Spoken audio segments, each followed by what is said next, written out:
Salut à tous et bienvenue dans ce nouveau numéro du JTech. Le JTech, c'est chaque week-end le meilleur de l'actualité. Et l'actualité cette semaine, eh bien, c'est l'école 42. Rappelez-vous, elle a fait beaucoup de bruit lorsqu'elle a ouvert cette école de programmeurs à Paris. On fait le bilan un an après. La saga des objets connectés se poursuit avec maintenant un jean connecté pour échanger facilement ses coordonnées. Et puis l'événement jeu vidéo de la semaine, c'est la sortie de Battlefield Hardline, 11e opus de ce jeu de guerre bien comme il faut, on l'a testé. Le JTech, c'est le best-of des vidéos de la semaine sur 01net TV. Soyez les bienvenus.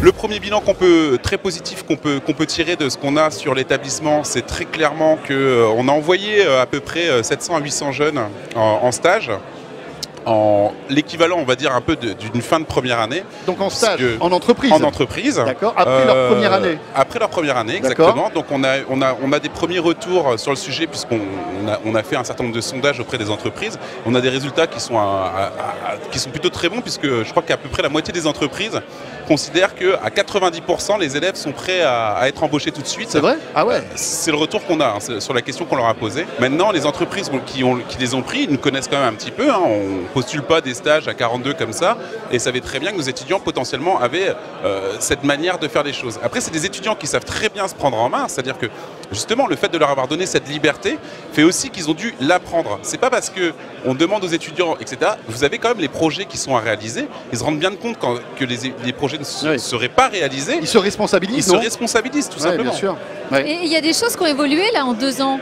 Justement, vous parlez des projets.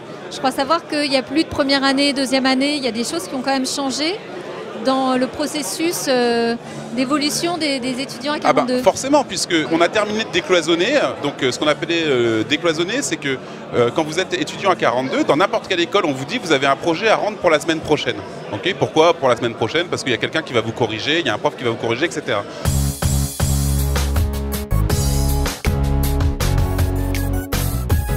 Alors voilà un jean plutôt sympa, à ma taille visiblement, je ne l'ai pas encore essayé, on va voir ce que ça donne. Mais regardez ce qu'il a de particulier ce jean. Du côté de la poche droite, il y a un QR code. Et ce QR code en fait, lorsque vous achetez ce jean, qui va être produit pour l'instant à 10 000 exemplaires, eh bien, vous allez le renseigner et créer votre carte de visite digitale en collaboration avec la startup Buzzcard. L'idée, c'est quoi? C'est que lorsque vous allez porter ce jean et que vous rencontrez quelqu'un avec qui vous avez envie d'échanger, alors que ce soit pour le fun ou simplement pour le business, eh bien, vous allez baisser votre doigt pour que tout le QR code soit visible. Et à ce moment-là, la personne, avec son smartphone, scannera simplement cette photo et aura vos coordonnées parce que vous les aurez préalablement enregistrées. Alors, ce qui est sympa en plus, c'est que ça va au-delà des coordonnées que vous allez récolter de quelqu'un. Parce que ces coordonnées, comment elles vont être numériques et en ligne, dès que le propriétaire de ce jean va les modifier, ces coordonnées, eh bien la personne qui les aura scannées recevra les modifications en temps réel. C'est très sympa parce qu'en plus, on peut choisir ce qu'on met comme coordonnées. Ça peut être votre numéro de portable, mais si par exemple vous ne voulez pas laisser votre portable à n'importe qui, vous pouvez indiquer simplement un mail et pourquoi pas votre CV, pourquoi pas des photos. Étant donné que c'est une carte de visite numérique, eh bien vous pouvez rajouter toutes les infos que vous voulez.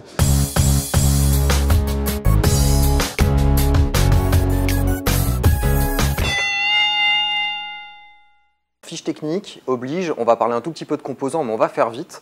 Les deux machines ont le même processeur, ont la même quantité de mémoire, même si ce n'est pas exactement la même fréquence, elles ont la même quantité de mémoire. Donc on a un processeur Intel Core i7, 5930K, et puis on a 16 Go de RAM. Il y a du SSD, comme dans toute bonne machine de gamer qui se respecte, dans les deux machines. 512 chez LDLC, 256 chez Alienware. Et puis pour stocker toutes ces photos, ces films, etc., Alienware dit 4 Tera, alors que LDLC compte avec 3 Tera. Difficile de parler de machine pour joueurs sans parler de carte 3D. Et là, on a le must du must ou pas loin. En tout cas, chez LDLC, on a le must de chez AMD, puisqu'on a une R9 295X2, donc une carte avec 2 puces graphiques sur le même circuit. Et puis chez Alienware, on est beaucoup plus dans le superlatif. Là, on n'a pas une carte et 2 puces, mais on a 3 cartes, 3 puces. On a un Tri-Way SLI de GTX 980. Sur la fiche technique, ça s'est joué à peu. mais la manche est remportée par Dell. Non pas parce qu'il y a 3 cartes et il n'y en a qu'une chez LDLC, mais parce que tout simplement on s'est attardé aux détails et sur la machine de Dell, il y a du Wi-Fi et sur la machine LDLC, il n'y en a pas. On va vous parler de la puissance à l'état brut. Alors autant vous dire que là on joue vraiment dans la stratosphère, dans l'atmosphère de la 3D, on est dans la galaxie des superlatifs et les deux machines ne font pas jeu égal pour le coup. 3 puces pour le Dell, 2 puces graphiques pour le LDLC, 3 valent mieux que 2, mais ça se joue pas à grand chose, mais effectivement l'Alienware reste le plus performant. Troisième manche, connectique. Alors comme je le disais un petit peu avant, dans l'Alienware il y a du Wi-Fi, dans la machine LDLC il n'y en a pas. Après pour le reste, on est à peu près sur les mêmes standards. On a de l'USB 3, de l'USB 2, autant de sorties vidéo que vous pourriez brancher d'écran. Il y a de l'Ethernet, il n'y a pas de souci, il y a de l'audio en 5.1, de l'audio en numérique SPDIF. Grosso modo on peut tout leur brancher sur le coin du nez, ils ne branchent pas. Sur la connectique, on aime bien le Wi-Fi, mais bon, on va dire qu'il y a égalité.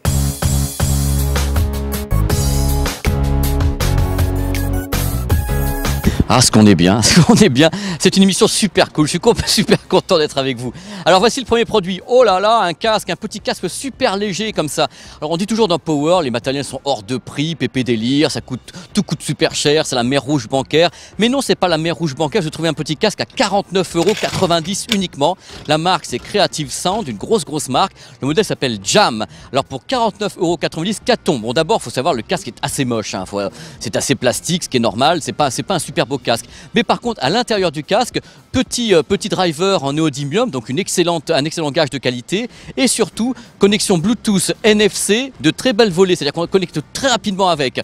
Alors un truc important également concernant ce casque, mis à part le fait qu'il tient bien sur la tête et qu'il ne résonne pas tellement des bruits qui sont externes, on peut le relier le casque en USB directement à son PC ou son Mac. Une fois que le casque est relié en USB, numéro 1, on peut charger la batterie qui dure 14 heures, et numéro 2, truc super important, c'est qu'on peut utiliser le son du PC directement en numérique sur le casque en utilisant la prise USB tout simplement grâce à un logiciel qui s'appelle le SBX de chez Creative Sound. Donc moi j'ai écouté ce casque et je peux vous dire que pour 49 €, NFC, Bluetooth, liaison comme ça en USB, c'est un des meilleurs petits sons que je connaisse. C'est assez aéré, il y a beaucoup d'aigus, bon c'est pas de la hi-fi, hein, c'est vraiment du son de balade, du son nomade, mais sincèrement c'est un de mes coups de cœur. Donc pour le Creative Labs, Creative Sound Jam, 49,90 € pour ce petit casque, en plus une bonne batterie, et regardez, mais il n'est pas très joli, hein, je vous le dis tout de suite les enfants, beau rapport qualité-prix, mais pas joli du tout. Qu'est-ce que je suis bien allongé par terre, je vais faire toutes les émissions comme ça.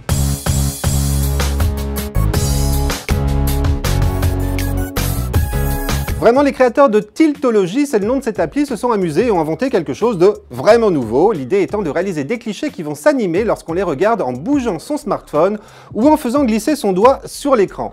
Vous allez voir, vous allez pouvoir ainsi créer des effets très rigolos ou parfois même bluffants. Comment ça marche? Eh bien c'est tout simple, il vous suffit de lancer l'appli et de commencer à filmer en touchant l'écran de votre smartphone, sachant que dès que vous relevez le doigt, Tiltology arrête de filmer. Du coup, vous pouvez soit enregistrer une séquence en continu, ou bien mettre bout à bout plusieurs clichés ou plusieurs mini-séquences. Une seule contrainte, votre création ne doit pas excéder 2 secondes chrono en main. Vous vous dites que 2 secondes c'est trop court. Eh bien jetez donc un coup d'œil sur les tilts postés par les utilisateurs de l'appli. Vous allez voir les tilts très sympas que eux ont réussi à faire en 2 secondes. N'hésitez pas à vous en inspirer pour réaliser les vôtres. Vous pourrez ensuite, comme eux, les partager dans l'application, car Tiltology, c'est aussi un réseau social où l'on partage ses créations et où l'on commente celles des autres. Voilà, j'attends maintenant avec impatience de voir vos œuvres réalisées avec Tiltology, une application gratuite pour Android et pour iPhone.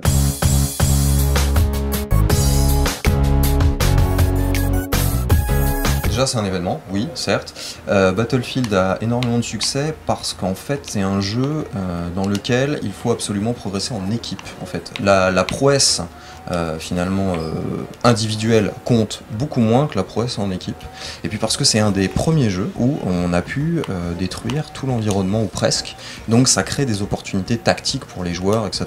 C'est vraiment un jeu qui a un peu révolutionné le monde du FPS, un peu comme quand Counter-Strike est arrivé finalement dans ce monde assez fermé. Ouais, c'est une petite révolution. Enfin, Battlefield a ses fans, a ses adorateurs, qui généralement en plus n'aiment pas tellement Call of. Alors il faut savoir que sur Zeronet TV vous attend une vidéo d'1 quart d'heure 20 minutes où Florian vous montre les astuces de ce nouvel opus de Battlefield, vous donne des petits conseils, etc. Vraiment à retrouver donc sur Zeronet TV. Florian, comment devient-on champion d'Europe de Battlefield? Alors c'est pas si simple que ça. Tu es étudiant? Je suis étudiant, oui, je suis étudiant en BTS. Donc, BTS de quoi? BTS informatique. D'accord. Ouais, donc BTS déjà Iris. Un petit peu dans le... Ah bah forcément, je suis joueur PC, donc je quitte pas trop l'ordinateur pour étudier ou pour jouer.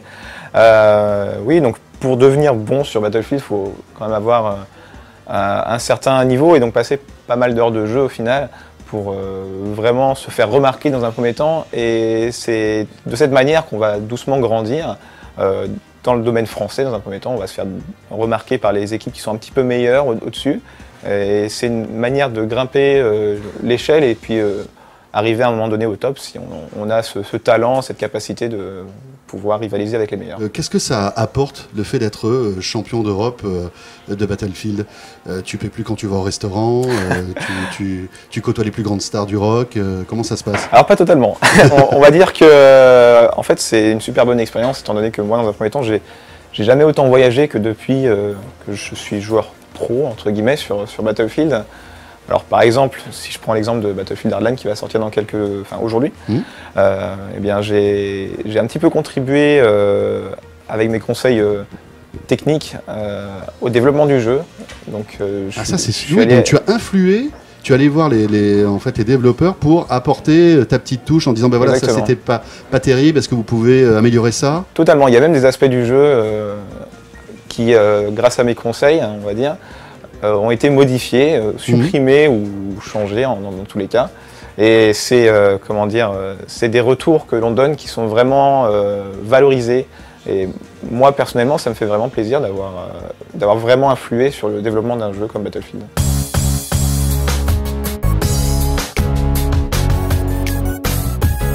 Voilà, c'est la fin de ce JTech. Retrouvez l'intégralité de ces vidéos et bien d'autres sur zeronettv.com. Et pour ne rater aucune miette de toutes nos vidéos au jour le jour, n'hésitez pas à nous suivre sur les réseaux sociaux, Twitter, Facebook bien sûr, mais aussi YouTube, Dailymotion et Zeronet TV. Nous serons là samedi prochain pour un nouveau JTech.